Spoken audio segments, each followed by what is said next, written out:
Family, here we are again on another Tool journey. We're going through Opiate. I believe that we're on track, this should be track 4, I believe. Cold and Ugly by Tool. Family, make sure to like, share, and subscribe. Leave a comment. The comments don't just help the algorithm, they help build the conversation we're trying to have around Tool as we take the journey step by step. This would be the freshman album, I believe, Opiate, and this would be track 4, Cold and Ugly. So no further ado, guys, let's get right into it. Please cook, gentlemen.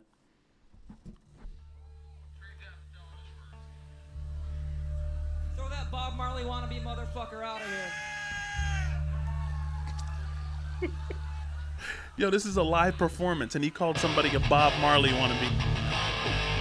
It sounds live.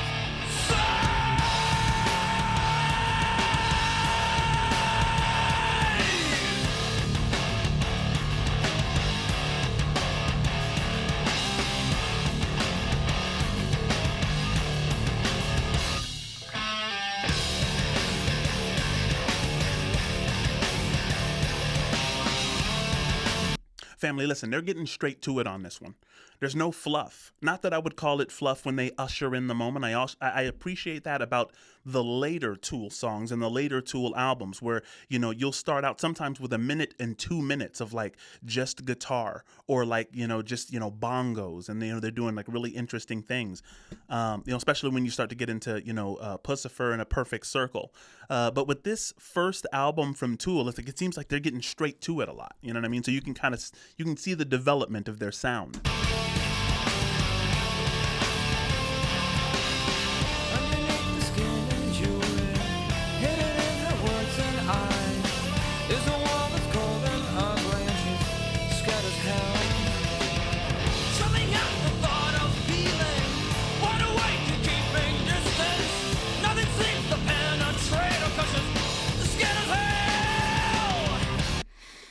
Hidden in her words, something about her skin and her jewelry is kind of a facade that she's wearing, and she's genuinely scared. You know, certain things, and look, I might be reaching a little bit, but I know that Maynard is an agnostic with atheist leanings, and the church is something, you know, where you'll typically see, you know, a lot of the pretty hats and the jewelry when you go to specific churches, right? The Sunday best is the concept. When behind that, right, it's kind of like a mask that certain people put on. It's kind of the holiness game that's sometimes played in church communities. Maybe that's what he's referring to, but that, whether he's referring to that or not, that attitude seeps into society, where, especially with like Instagram and Facebook, and, you know, you want to present your best self. You never want to be seen stumbling. You don't want to be caught slipping. Right? And then when you wear that facade, you're terrified to actually exist. It's your mask. You confuse yourself for the mask that you've been wearing. Please cook.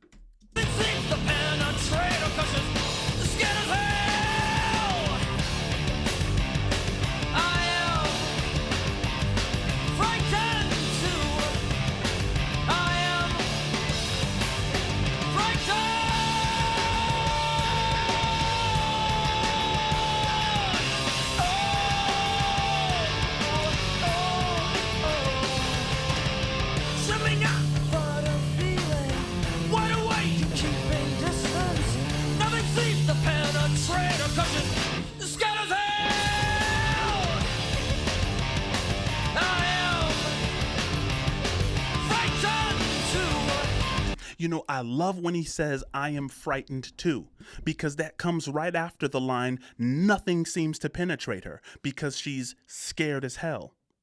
Nothing seems to penetrate because she's scared as hell. But then he delivers the line that does penetrate more often than not, which is what? I'm frightened too. When you have the vulnerability and the maturity to say out of your mouth, especially in a group of people, hey, I'm frightened too. It gives them the permission to take that mask off. They now have an option, right? That's the reason in these Tool songs, there are so many tools to use in your daily life. When you see somebody that's putting on this masculine show, or that's putting on this show like, you know, everything's fine, everything's perfect in their life, The antidote to that behavior, the antidote to that mask, if you want to see the real person, admit that you yourself are frightened. Say, it's okay around me to take that mask off because, you're going to find compassion. You're going to find that there's someone suffering with you. That's a huge tool. Flame, please continue. Cook. Me too. Me too.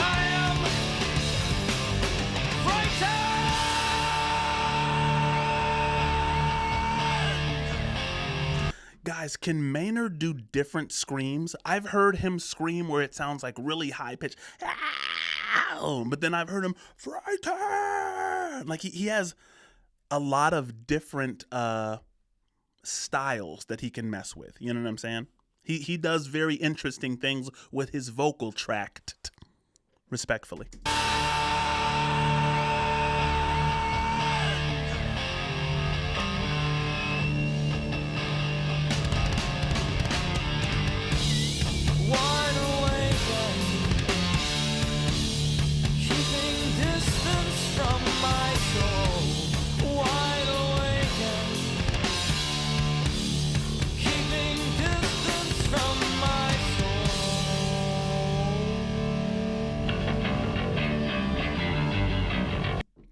Guys, a part of me wants to ask, if you're keeping distance from your soul, how can you describe yourself as wide awake?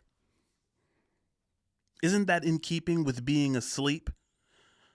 If you're keeping distance from your soul, right? But what if you can metacognize that process? What if you're aware of the thing that you need to do? Have you ever been in that situation where you're aware of the antidote to your problem and you still won't take it? Keeping distance from my soul, wide awake and keeping distance from my soul. That's a different type of toxic.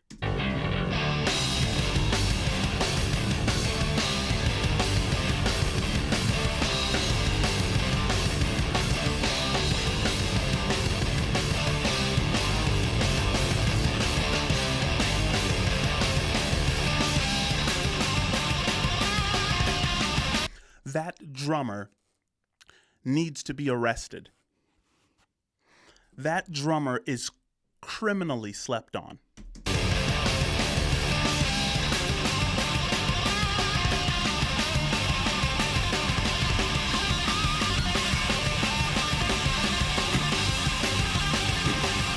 And guys, hear me out. This is going to upset some of you, but I have to keep it a bean because that is my promise to you. I'm going to keep it real. That sounds like church. Some of the Black Pentecostal churches specifically. Let me read. I'm going to take it back just maybe 10 seconds. Listen to this sound.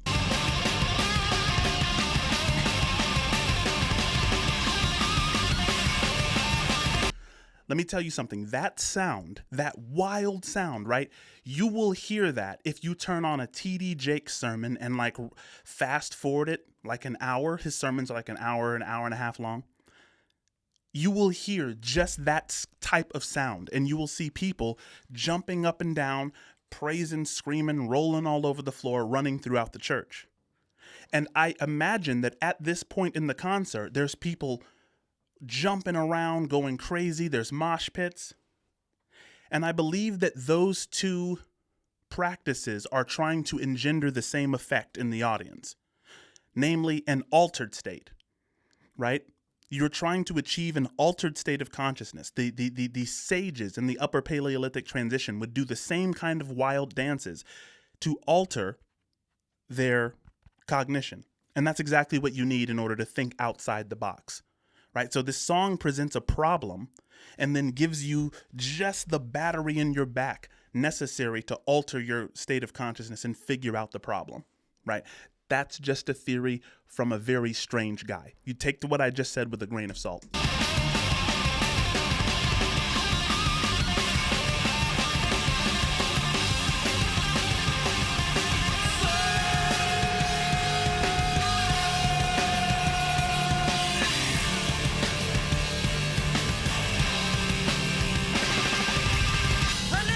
That drummer is out of his mind and his brain needs to be studied.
I am frightened too.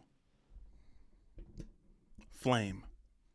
This is my favorite rock album this is my favorite rock album, Opiate, for sure.